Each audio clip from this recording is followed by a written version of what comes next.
Okay.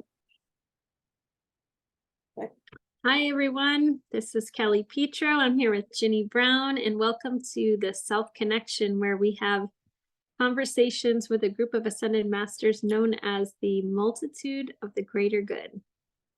Yes, and this group, which I am in contact 24/7, this group is a group of healers and teachers. And one of their main goals is for you, or it's for them to help you become a better you, and it's for you to become a better you. So they have access to information from the day of creation, plus whatever it is you have chosen to learn or accomplish in this lifetime. And it's their goal to help you do that. And I know that all you need to do is ask for their help, and they will be there to help you. Yeah, I love that. So it's good for everyone listening to know that you don't have to access them just through watching these videos. You can access them on your own. And I know for me, the more I kind of sat with Ginny and went to her events and listened to her channel, I started hearing the multitude as well often. So everyone can kind of create and form their own relationship with the multitude. So Ginny, how would you like to start today? Okay, what I would really like to do is I would like everyone who's listening to put their feet flat on the floor and take 3 deep breaths. And within taking these 3 deep breaths, you will allow yourself to connect not only with the all that is, but with that greater part of you that allows you to be you and allows yourself to calm down. Take a minute and just breathe. So 3 deep breaths, please.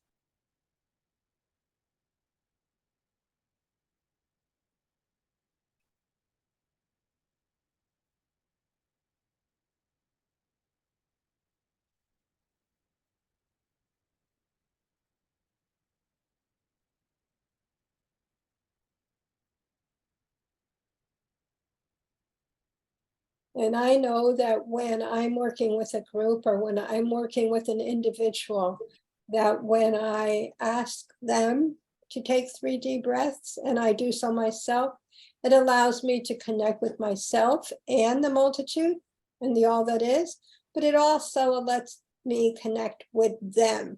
And then I can receive the information I know, the energy going back and forth.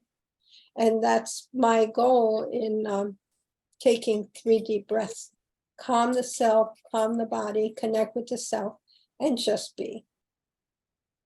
It's funny, Ginny, a mutual friend of ours who does shamanic healing work, one of your neighbors, he and I were practicing reading auras, and he was teaching me kind of how to read auras, and this was years and years ago. And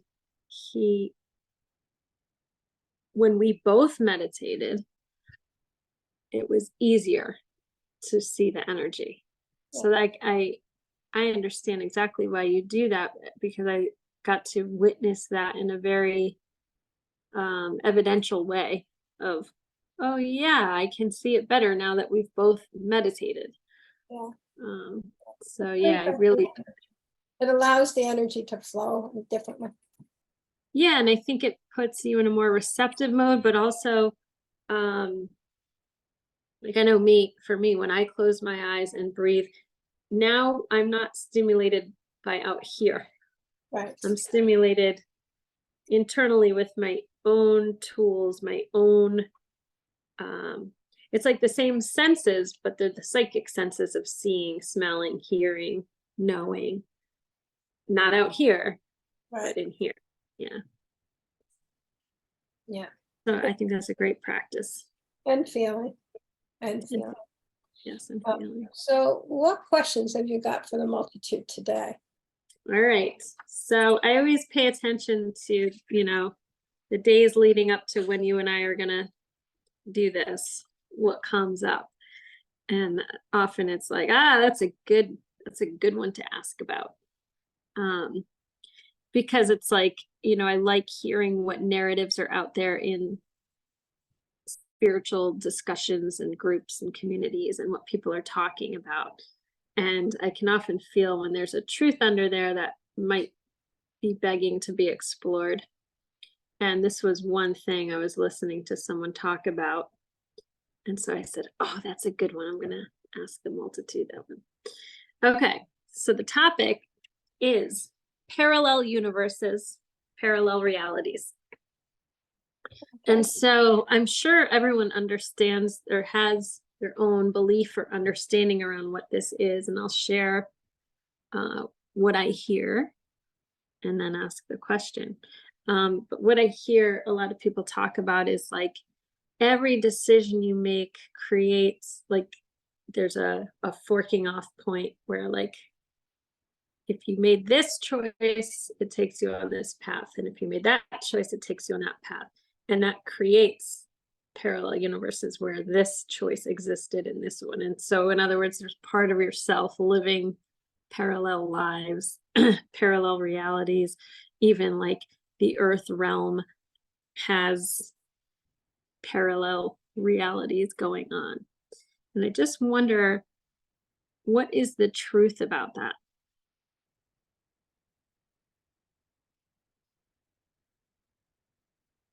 So ask a more direct question, because I'm not really getting anything.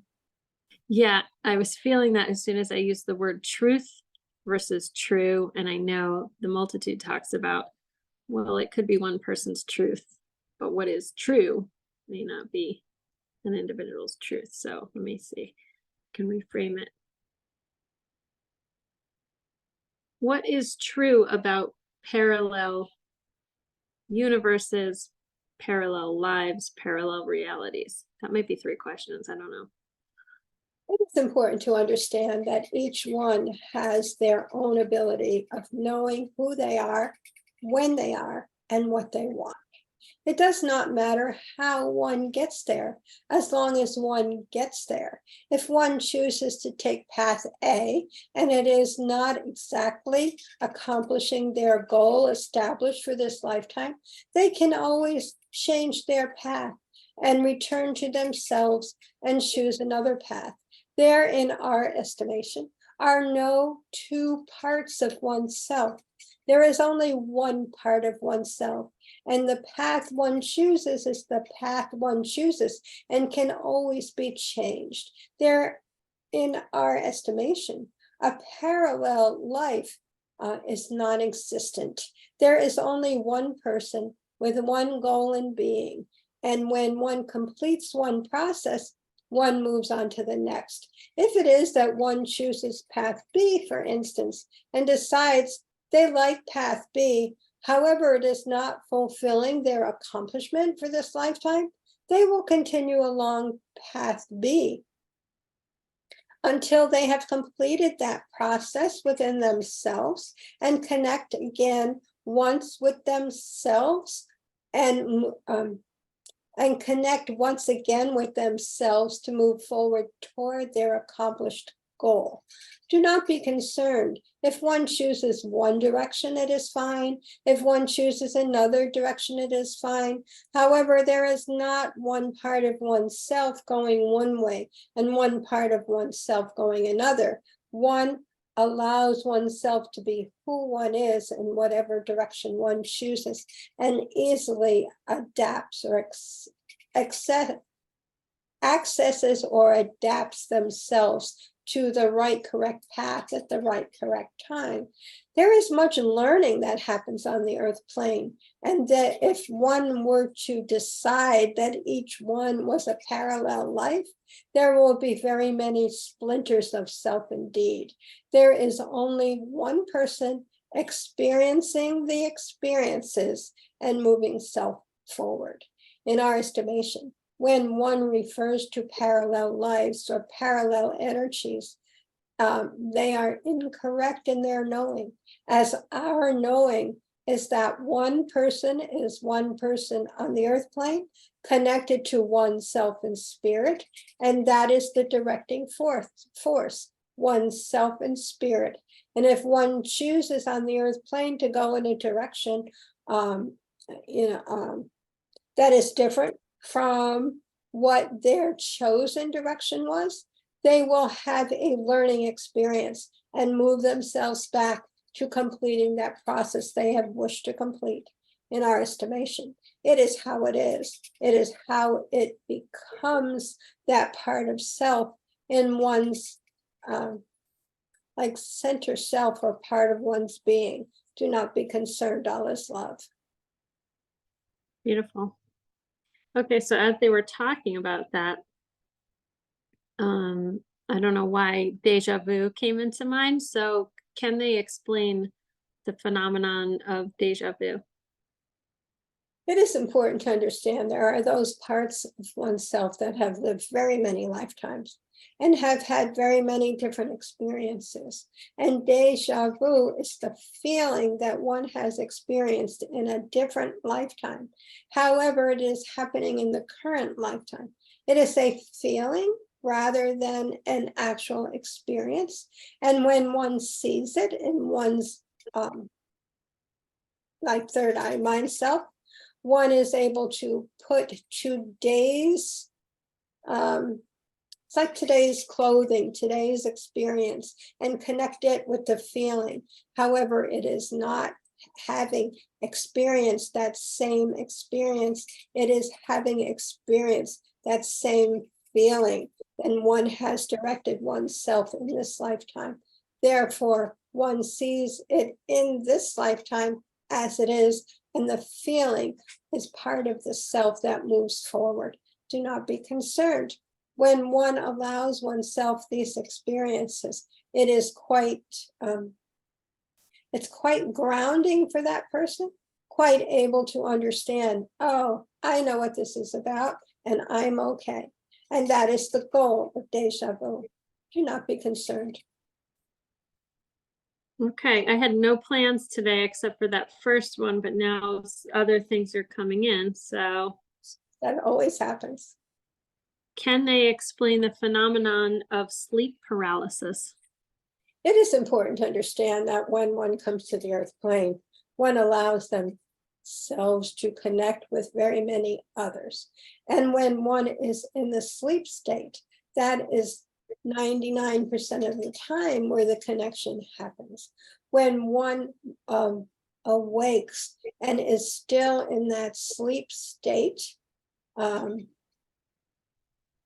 that is where they believe that there is sleep paralysis. However, in our estimation, it is not a paralysis. It is the connection that has been made and the connection that remains. And when one wakes up totally, the connection dissipates. However, in our estimation, it is not a dangerous thing. It is just that part of oneself that is not ready to leave the connection that one has made.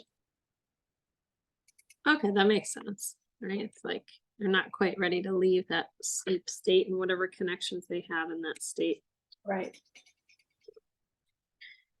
But I know people, when they get that way and they wake up, they get scared. I know that. Yes. They don't understand what's happening. Yeah. We would like you to convey to all of your listeners that there is much involved in sleep paralysis, much more than that. However, none is detrimental to the physical self, none is detrimental to the spiritual self, and none is detrimental on the earth plane. Do not be concerned, all is love. Is there a strategy that can be used to relieve yourself of that feeling? Like, is it just connect to the breath, or is it like support the nervous system or ground? Is there a strategy that can help bring them back to the here and now and out of the state of sleep paralysis? It is important to understand that if it is that they just breathe, they will allow themselves to return to themselves. Sleep paralysis is that part of self that is one might say on the astral plane, doing astral things, that is not quite ready to return to the physical body in wake time. However, sometimes the fear gets involved. And when the fear gets involved, there is no telling what one might think. It is important to understand that when one is feeling that feeling of disconnection or disillusionment or sleep paralysis, that they just breathe, as that is the highest and greatest gift that they can give themselves, is to ground themselves on the earth plane by breath and allowing themselves to return to their body beautifully. Do not be concerned, all is love. Awesome.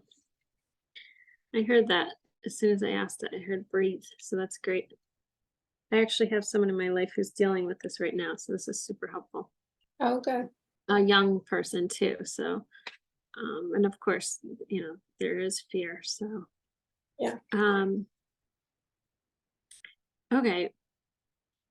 Well, I want to ask this. I've been wanting to ask it. It's a little off topic, but maybe it's not.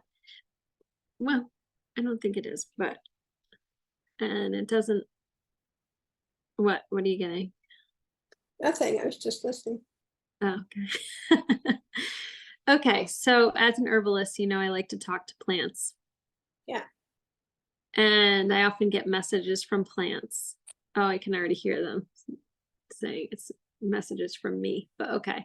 But when herbalists talk about communicating with plants, we talk about the terminology that's often used is like communicating with them in the dream time, which and they don't mean by sleep, they don't mean by induction of any sort of psychedelic or anything like that. I'm talking about like going in your backyard, sitting with a common weed, and understanding the energy they bring and the message they have for humanity. I would love to hear their take and understanding of plant spirits or energy of plants. Okay. Before we get to answer that question, though, you said something about dream time, and it's that it's that for me, it's that like when I was in elementary school, or the teachers, they had, where I went, there were like 40 kids in a class, so they had to kind of keep your attention.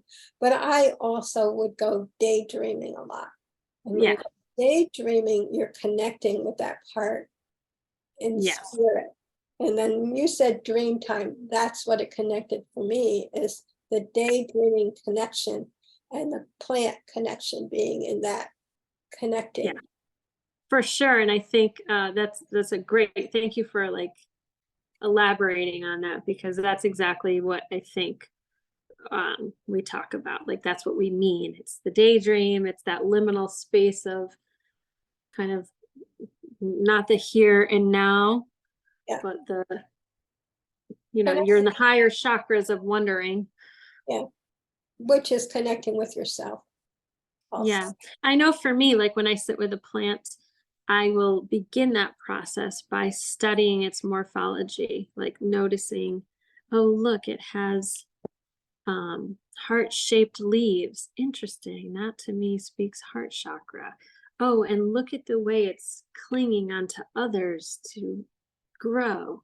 Oh, there's a dependency there. So I'm like kind of like in both worlds of physical and etherical. But I guess I've never talked to the multitude and asked them about their take on plant spirits, plant healing, the energy of plants. If they would enlighten us with some information on that, it would be lovely. You have asked very many different questions within your question. So would you kindly ask a single question one at a time, and we would be happy to answer all one at a time. Okay.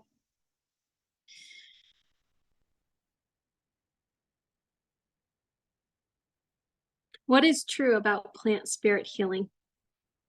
It is important to understand that each energy carries its own healing. whether it be a rock crystal or a plant or an animal or a physical being. It does not matter. Each one connects and carries its own energy.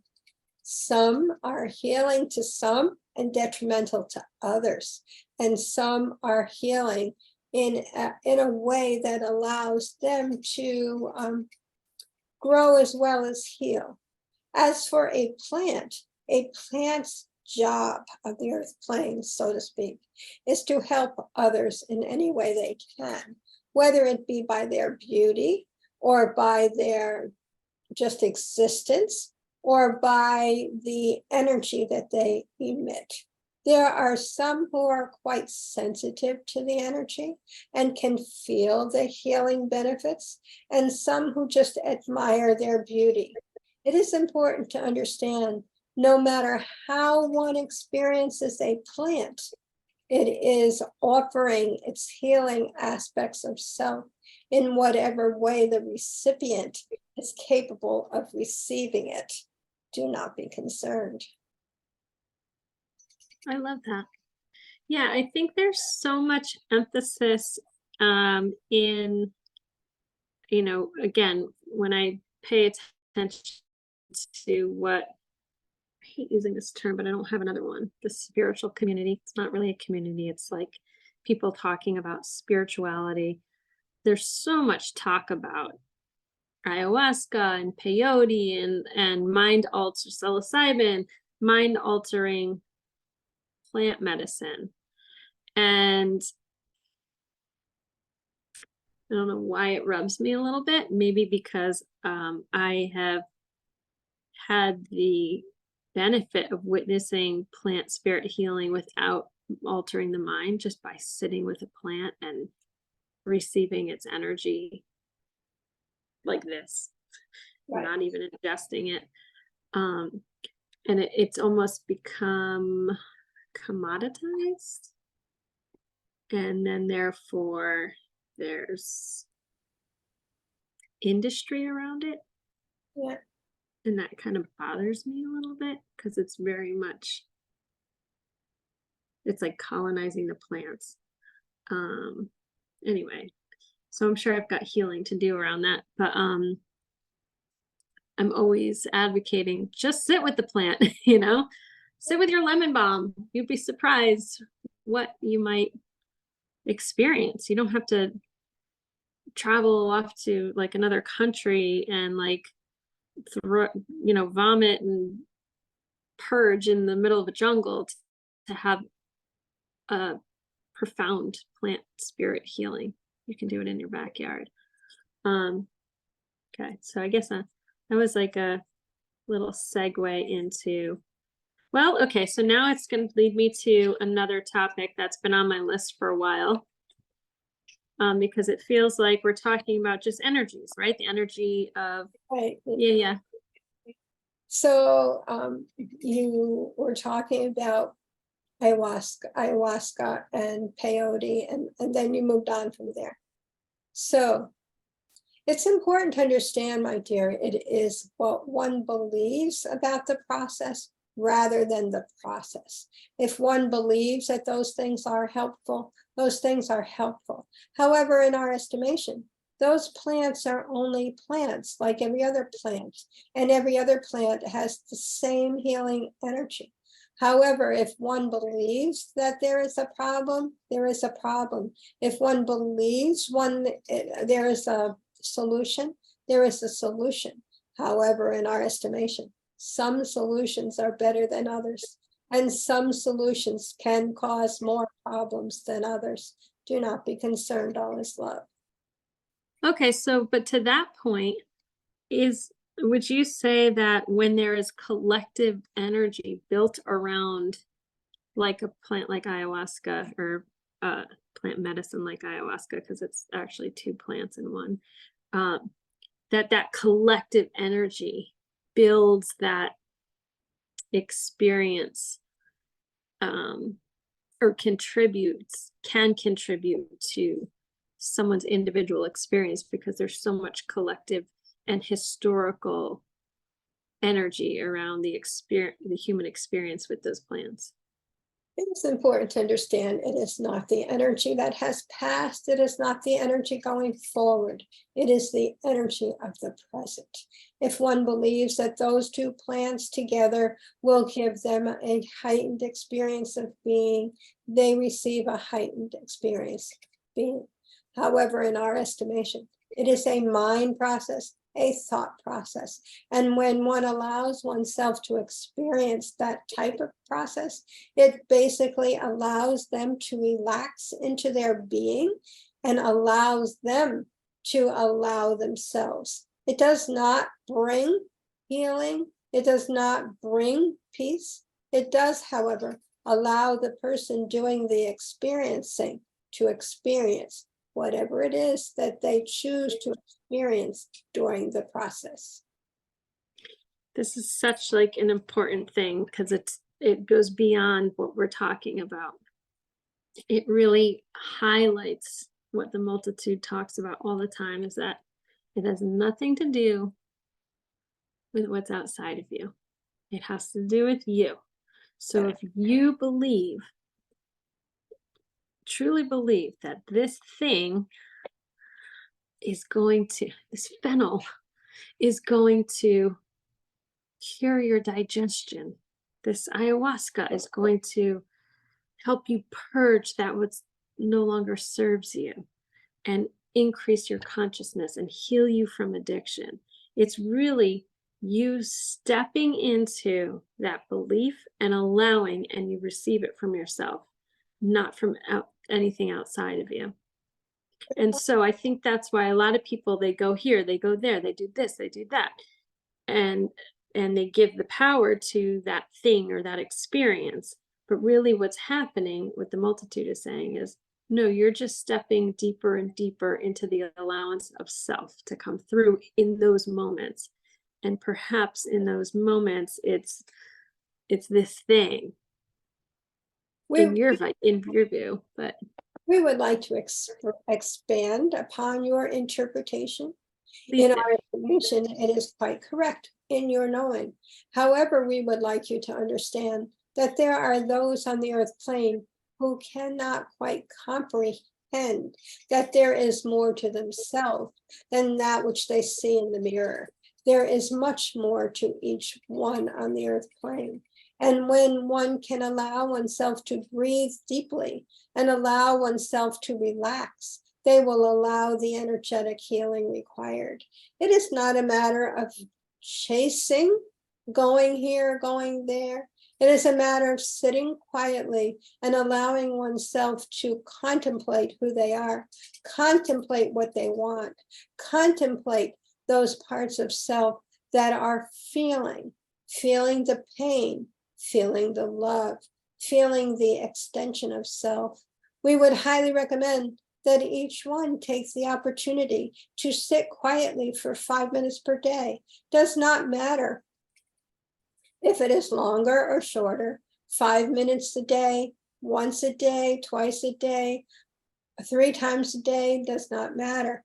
It is important that one sit quietly and allow oneself to breathe and connect with themselves, no matter what the mind thinks. The mind is not important in this process. It is the breathing that is important in the connecting. Do not be concerned, all is love. Love it. Yeah, I love it. I've been seeing it so much more, and we didn't even talk about this before we got on, but even in my practice where, people come looking for solutions and they want the thing. And the energy is, to me, because I work with energy, it's obvious that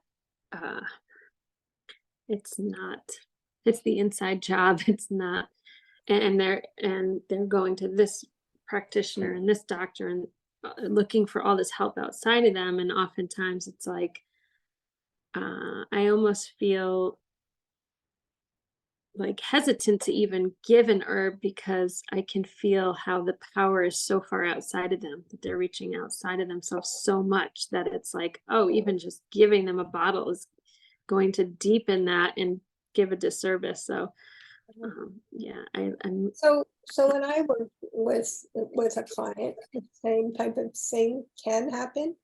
However, the multitude always encourages them to look into themselves. Well, what do you want? What do you need?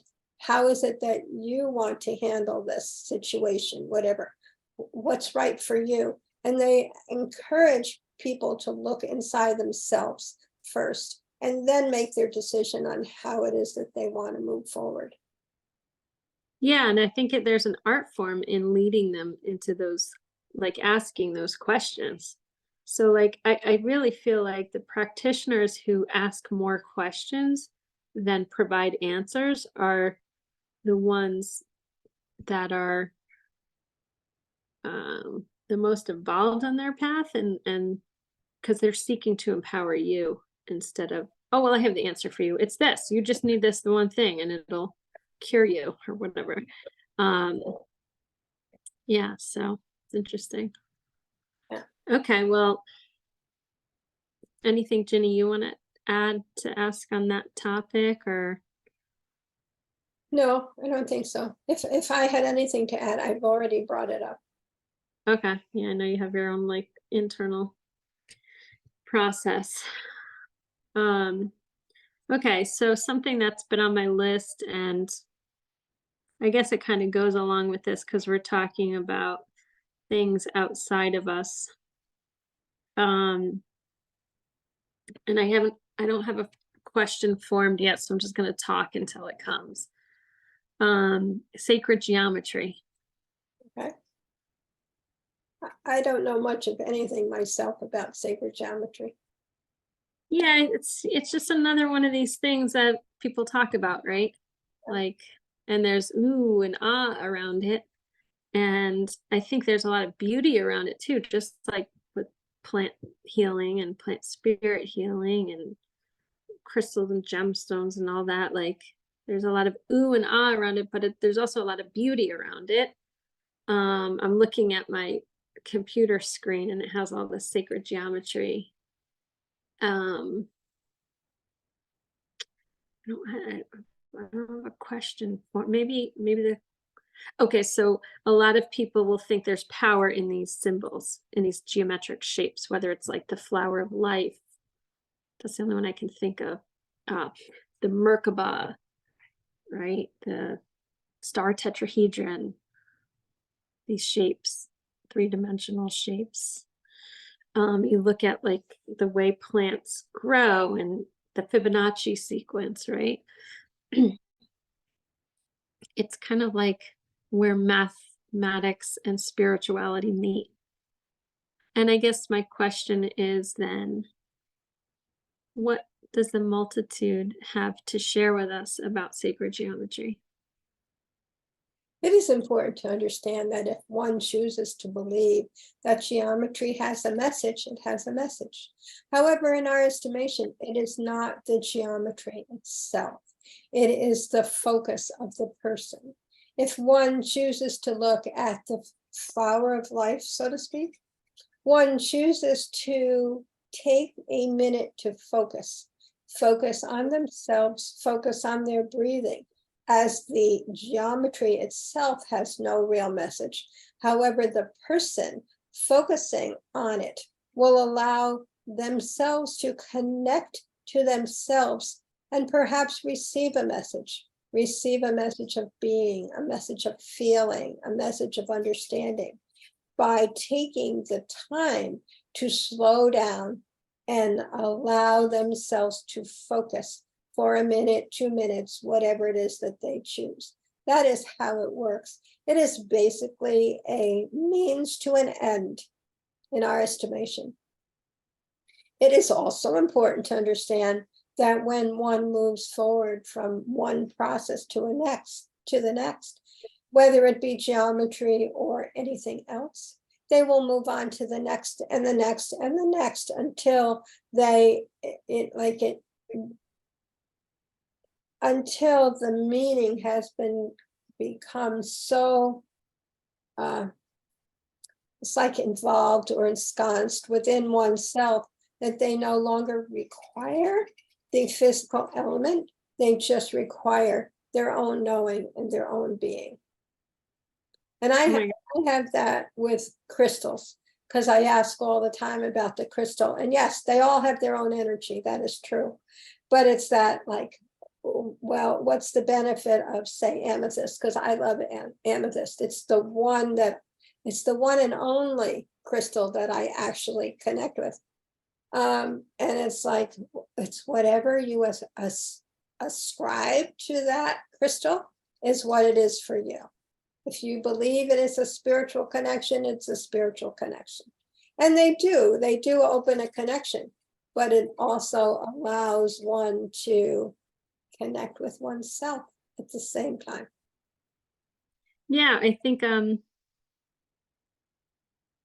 totally get that. It's like, well, we all say like, oh, amethyst helps you to open your crown chakra.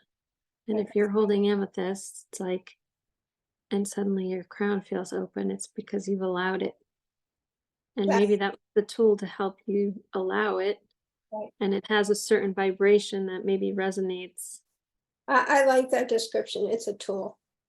Yeah. They're all tools. Yeah, I teach this workshop about clearing energy, and everyone wants to smudge, right? That's the big thing. And then we will make smudge sticks out of invasive aromatics. But like the lesson is like, this is great and this is fun and it helps to focus the intention, Right. but you don't need it. Right. You don't need it. But certainly depending on where you are in your journey, you may feel you need it. Yeah. And people do. And there's nothing wrong with it, but it's a means to connecting with yourself. Yeah. And I think it's actually, as a practitioner, it helps me to understand where someone is if they come in with all the tools. Yeah. Right? Like, oh, well, I've got this gemstone and this one, and I'm taking this flower essence, and I smudged before I got here. I did this whole ritual. It's like, okay, so how much do you need to feel safe and empowered? And how much is outside of yourself? Right. Is a good indicator. Like for me, it's like, okay, well, that's what we need to work on. We need to work on self-empowerment. Where do we release victimhood? Where do we release disempowerment? Where do we acknowledge the energy within so it can be released? That kind of thing. Yeah. Okay. I don't know how much time we have, Ginny. We didn't really talk about that. Maybe one more question. One more question. Okay, good. This is a good, we kind of talked about it in other episodes, but I framed this question specifically. So, and it's a two-part question. Okay, one at a time, please. Okay. What is an ideal way to understand God? It is important to understand that God is. It does not matter what you call the energy. God is an energy. You can name it God. You can name the energy all being. You can name the energy source. You can name the energy universe. It does not matter what you call the energy. It is an all-encompassing energy of being, creating, and expanding. We can tell you in our estimation, God is everywhere as energy is everywhere. Source is everywhere as source is energy, and energy is everywhere. We can tell you it is what one believes, one in one's own self, what is right for each person. However, if you choose to call God source, energy, universe, does not matter. It's energy. And energy is always creating, always being, always expanding, and always is. Do not be concerned, all is love. Now that's a great answer, however, very hard for the human mind to understand, in my opinion. Yeah, and I love at the end, do not be concerned, all is love. I've heard that a million times from them, but it's sticking with me for a second because we also hear that term, God is love. Yeah. And they're saying, do not be concerned, all is love. And they just said, God is all things. So God is love, right? But we often, I think it's the human mind that judges love. So That's bad. what's bad? You froze there for a minute.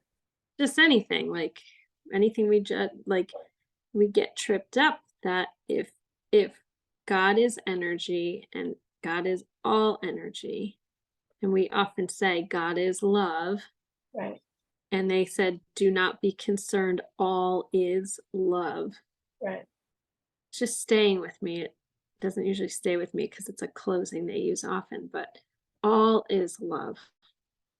Every single thing is love, even the things we judge as bad.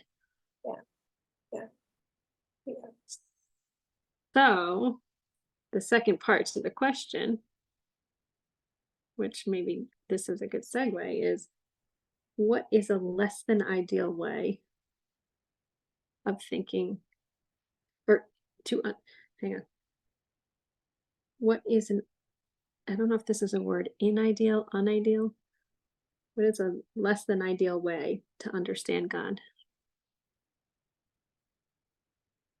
It's important to understand that there is no way of understanding God with the human mind, as the human mind is limited in its understanding, limited in its knowing. However, when one returns home, one understands all. Therefore, when one creates on the spiritual, one creates on the physical.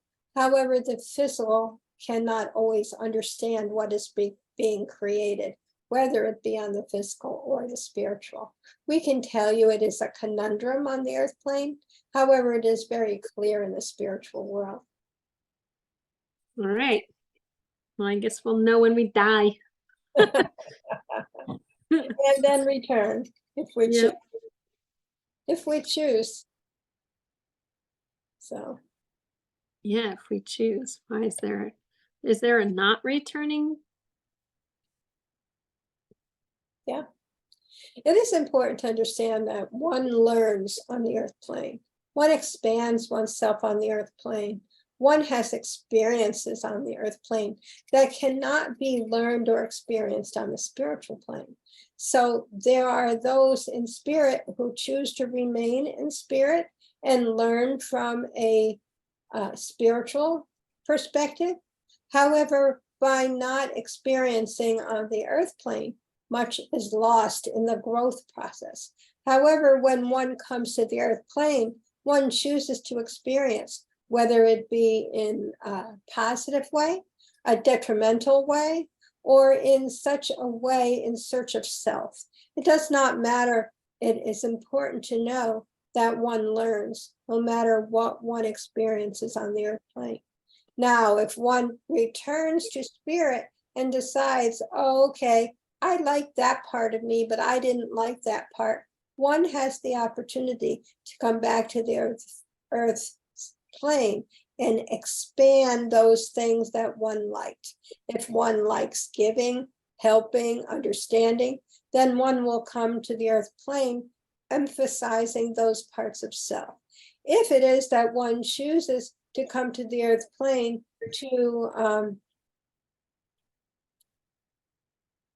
to sometimes help another, one is not always in intention of experiencing a growth. However, in experiencing helping another growth, in their growth, there is learning to the one who's come to the earth plane. In our estimation, one chooses to come or not come. Learning is experienced on both levels, but is much quicker when one comes to the earth plane. Therefore, there are those who choose to come to the earth plane over and over and over again to expand their knowledge, to expand their energy, to expand their love on the earth plane. There are also those who choose to stay in spirit and allow themselves the rest and the growth of the spiritual plane. However, there are those who choose to space out their rendezvous on the earth plane and may choose to vacation in another area of being, and then allow themselves at the right time to return to the earth plane. There is no set diagram as to how one achieves what one needs to achieve. There is only that part of self that knows. And when one is in spirit, one knows a great deal more than one can know on the earth plane. Do not be concerned. We would like you to understand that as each one completes process after process after process on the earth plane, each one is free to choose to come to the earth plane or to, it's like go elsewhere to continue their education or to stay in spirit and rest. It does not matter. One chooses what one needs when one needs it, and all is love. Okay, so the returning to source is even, so there's the incarnating in earth and reincarnating, and then there's other existences in spirit, and then there's the returning to source. Is that correct? Well, my understanding is, I've been told by my guides that, I've lived on like other planets, other stars, whatever, just the earth is not the only place we come to live and expand. So sometimes we'll choose to go elsewhere to learn or to rest, whatever. But so there's that, what you're talking about in earth, and then there's in spirit, but is that not the same as returning to source? I always think of, if you're in spirit, you're home at source. Is that not true? Yeah. It seems to me to be true. When one is at home or in source, it is just means that one is in an energetic state. One is quite comfortable in living in the energetic love that is available from source energy, from the energetic state of being in the spiritual realm. One can also be in spirit and be in a different form.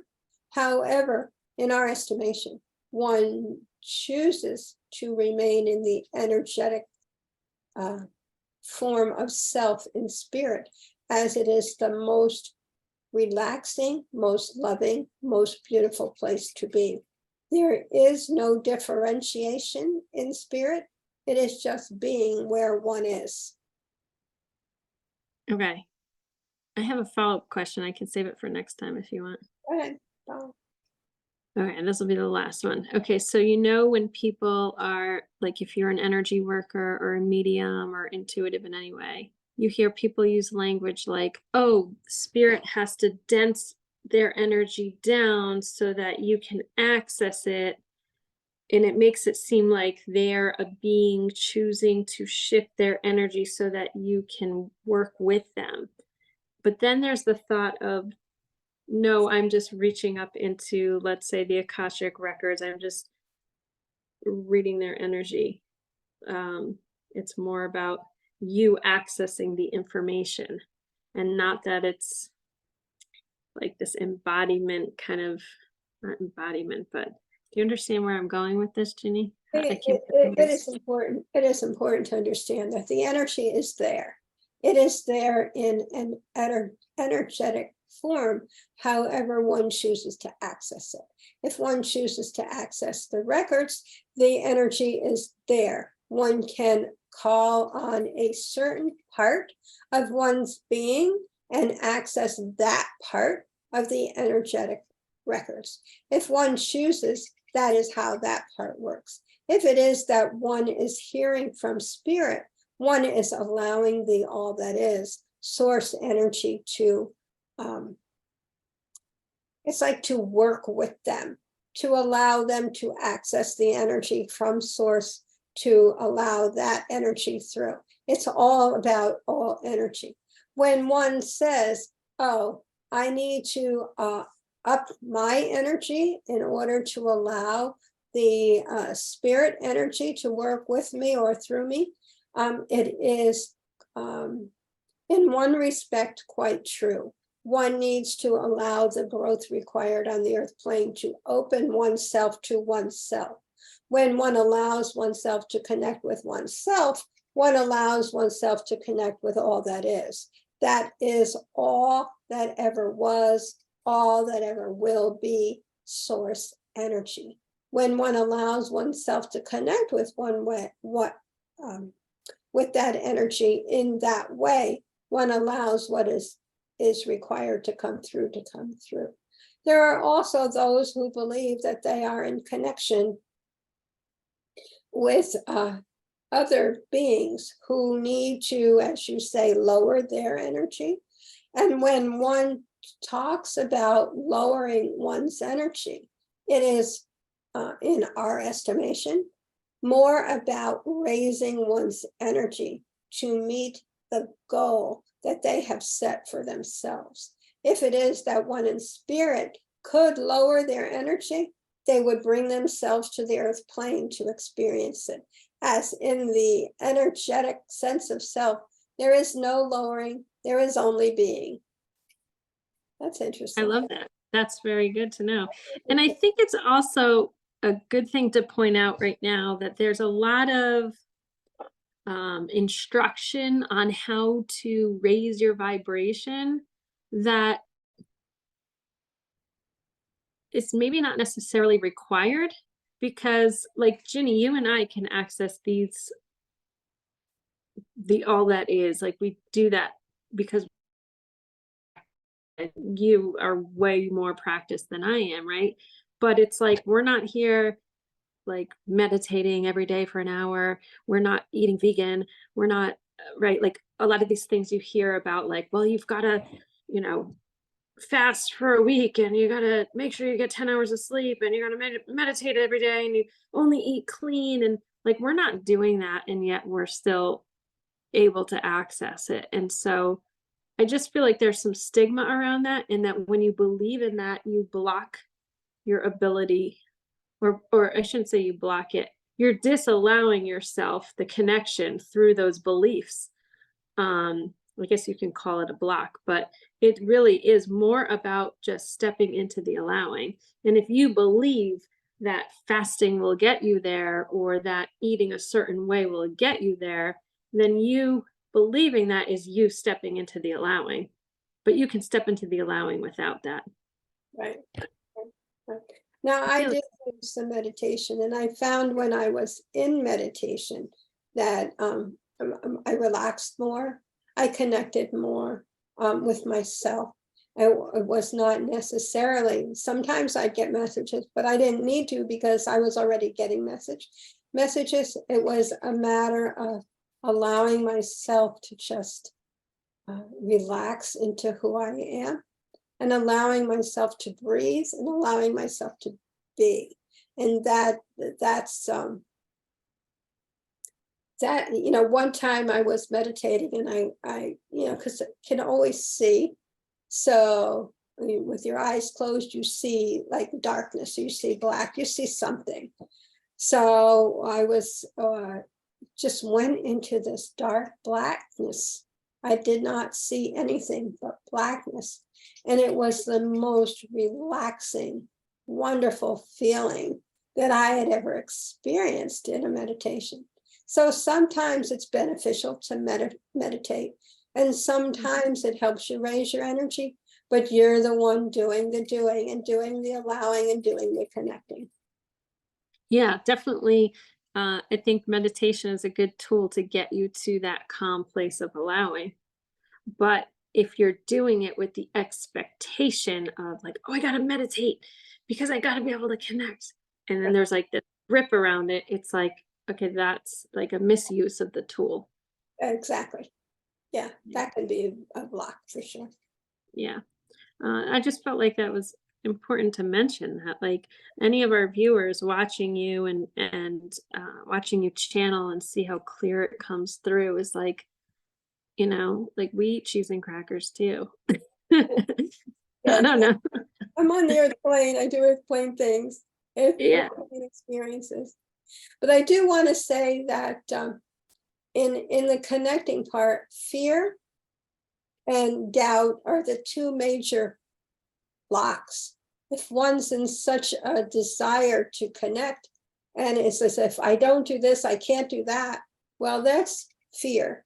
And that's also, I can't do that, is blocking. So fear and doubt are the two major detriments that I've found. And I think one of the most important things is to trust. Trust that you know what you know, and you're allowing yourself to connect. It's trust. And then there are also boundaries, but we can get into that another day. Yeah, that sounds good. I love this one. This was great. I feel like we covered a lot of random things that wove together somehow nicely. Yeah. So thank Any, you, Kelly. thank you. Any last things that you want to add or that you want the multitude to say, or are we good? The multitude is saying that they have completed their process. And Awesome. I have just added my 2 cents about fear and doubt and boundaries, basically. So Perfect. All right. thank Well, you. thanks, Ginny. Thanks everyone for watching. We'll see you next time. Yes, thank you. Bye. Bye.